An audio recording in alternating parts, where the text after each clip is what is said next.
Bueno, primero que nada debería de aclarar. El nombre limpiador de escena de crimen es solamente eso, un nombre, ya que no solamente se trata de limpiar escenas donde hubo violencia.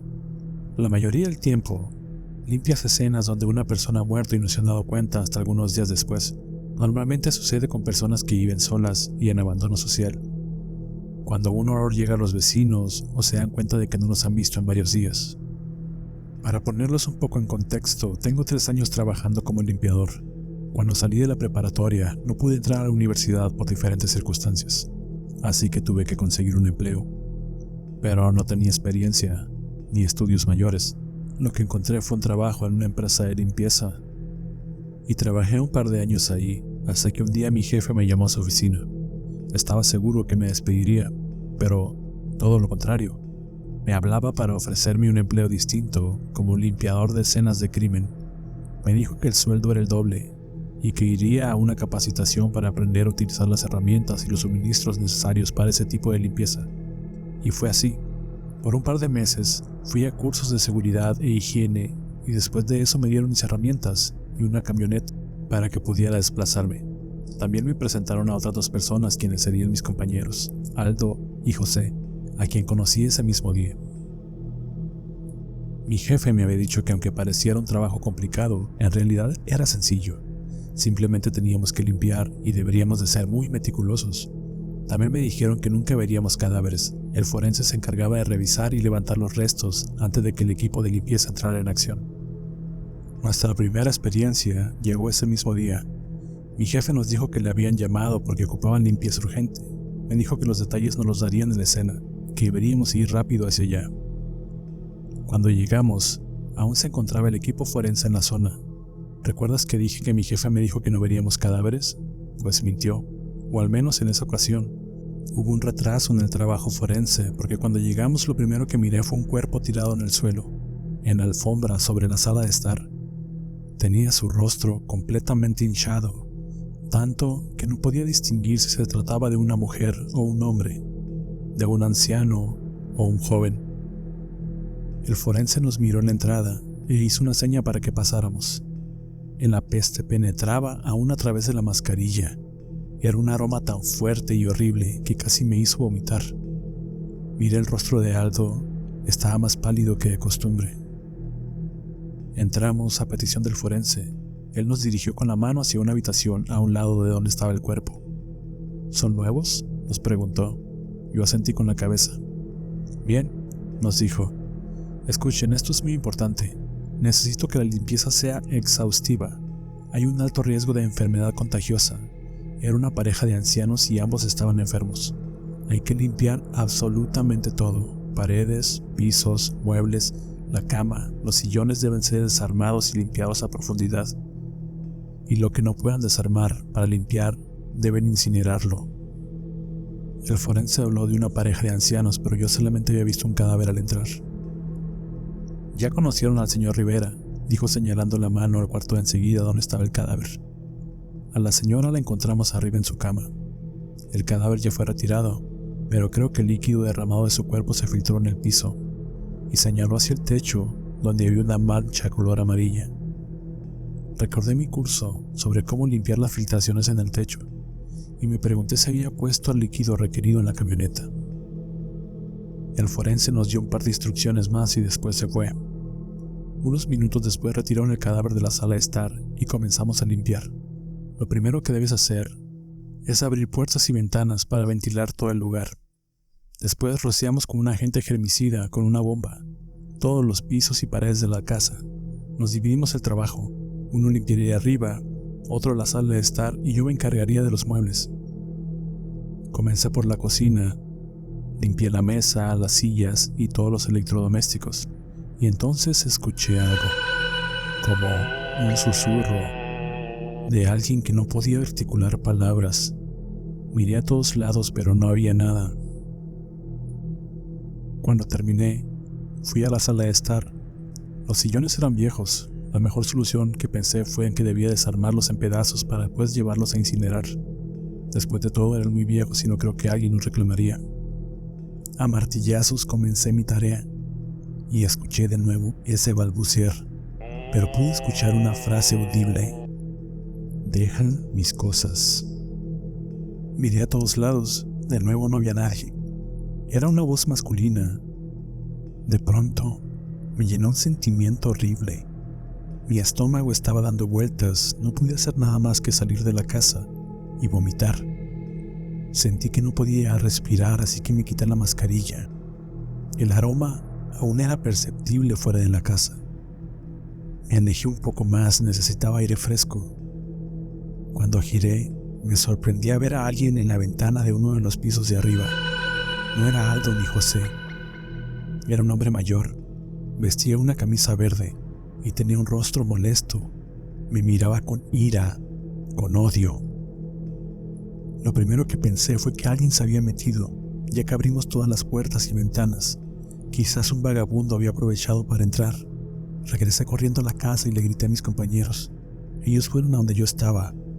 Agarramos algunas de nuestras herramientas como armas y subimos al lugar donde yo juraba haber visto a ese hombre. Pero al entrar, no había nada, solamente un cuarto vacío, una cama bien tendida. Debió ser un cuarto de huéspedes o de alguno de sus hijos que ya no vivía con ellos. Se veía muy empolvado.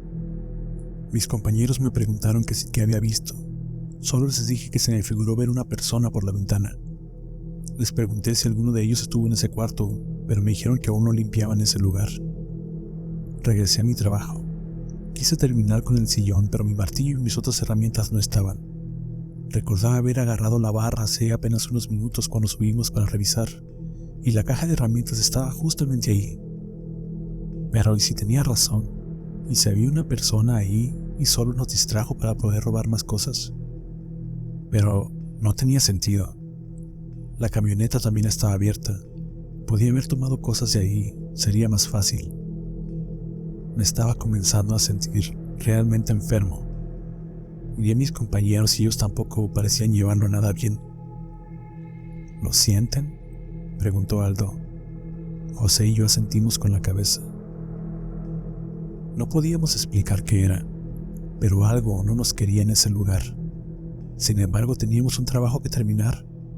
Pensé que en la camioneta debería haber más herramientas, y cuando salí miré mi caja. Estaba tirada en la entrada, como si alguien lo hubiera arrojado desde la puerta.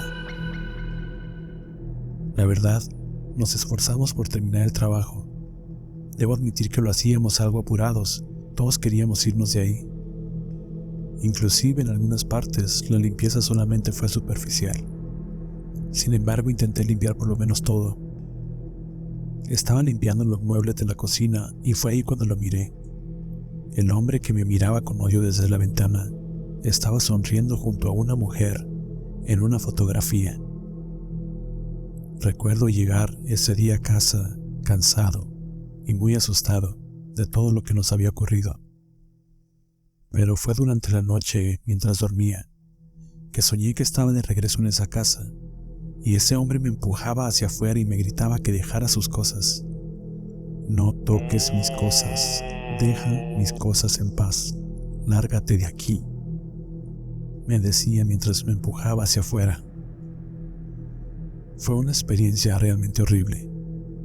Y lo peor fue que al día siguiente le conté a Aldo y a José lo que había soñado, y noté cómo ellos se quedaron callados. Finalmente Aldo rompió el silencio y dijo lo que ya sospechaba. Todos soñamos lo mismo.